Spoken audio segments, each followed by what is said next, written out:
Supposed biblical error. Did the town of Nazareth exist? Although the overwhelming majority of scholars accept the town Jesus grew up in existed, a couple of Christ-mythers and laymen deny there is evidence it existed.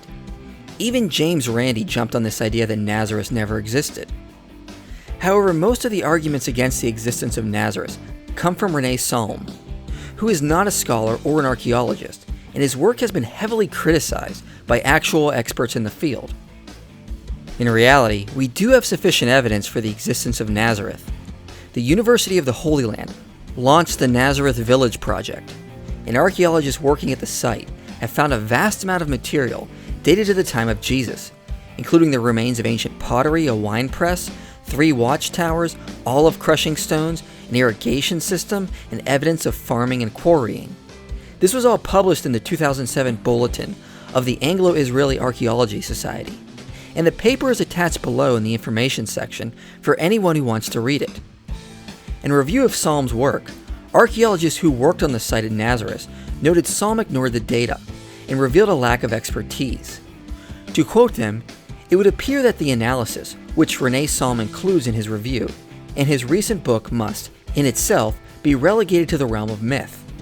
Ken Dark, an archaeologist who has dug at the Nazareth site, said of his work, "Despite initial appearances, this is not a well-informed study and ignores much evidence and important published work of direct relevance.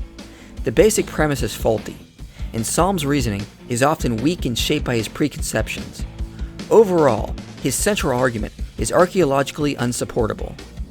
So perhaps James Randi should live up to the popular belief about him and be skeptical of the rantings of an unqualified piano teacher and see what actual archaeologists and scholars have found on the issue. Randi doesn't even realize who the archaeologists are. Scholars associated with the Nazareth Village Project, Stephen Phan, Yehuda Rapuano, and Ross Voss, none of them archaeologists, now say that evidence has been discovered there for a town that existed at the time of Jesus. It doesn't take a lot of research to find the credentials of Voss, Phan, and Rapuano. As you can see, Voss is an archaeologist, and Rapuano is an archaeologist for Israeli antiquity authorities. And Phan directed excavations at Nazareth since 1997, and has a site listing his education and credentials as a scholar and archaeologist. It really shows how little Randi has investigated the issue. His main source is a non-archaeologist, and he erroneously claims Salm's critics are not qualified. Salm also tries to use literary arguments from the Bible against the existence of Nazareth. He notes that in Matthew's Gospel, there are variant spellings of the word Nazareth. But this is simply because of how Greek spelling and grammar works.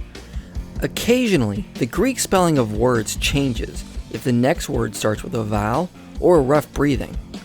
In Matthew's Gospel, a variant spelling occurs just before a rough breathing, then before a simple vowel, and finally before a consonant, a theta, occurs. Dr. Ron C. Fay said in an interview, "When moving from one language to another with names, transcription can be a difficult discipline, especially when switching alphabets. Look what happens to the name of Jesus. Sometimes it is conjugated, give different endings depending upon its function in the sentence, and other times it is not. Jerusalem is spelled 2 different ways in Luke alone. One declinable can change endings, and one indeclinable cannot change endings. And yet there is no difference between the two." Salm also tries to say Mark's reference to Jesus being a Nazarene is in reference to another city called Nazareth, which is pretty hysterical since we have no evidence of this town existing in archaeology or any manuscripts. But we have both of this for Nazareth. The Christ myther Kenneth Humphrey and James Randi both try to argue Nazareth is not mentioned outside of the Gospels in other works from that time, like Josephus or the Talmud. Humphrey points out that Josephus lists 45 villages from Galilee and doesn't mention Nazareth. The Talmud mentions 63 Galilean settlements, but not Nazareth. Well, this is an argument from silence, and Dr. James Strange, a leading scholar on Nazareth, has noted in an interview, "We have more archaeological sites than names of towns and historical records." Plus, by Humphrey's own logic, we would have to conclude the additional towns mentioned in the Talmud must be mystical as well, because Josephus doesn't mention them. Neither of these sources was aiming to give an exhaustive account of all the towns in Galilee. That should be pretty obvious if you read them. Psalm also takes aim at the fact that Nazareth is called a polis, which means city, and there certainly was no large settlement in that area at the time. Well, this is true, but the Greek word polis doesn't necessarily mean city. The scholar Angelos Chainotis notes the word seems to have a broader usage. Psalm has several other easily refutable arguments, and links are in the information section for more exhaustive refutations of his claims. But it should be pretty clear, people who allege Nazareth did not exist do not have a leg to stand on. Therefore, there is no reason to think the Bible made an error when it said there was a town in Galilee called Nazareth.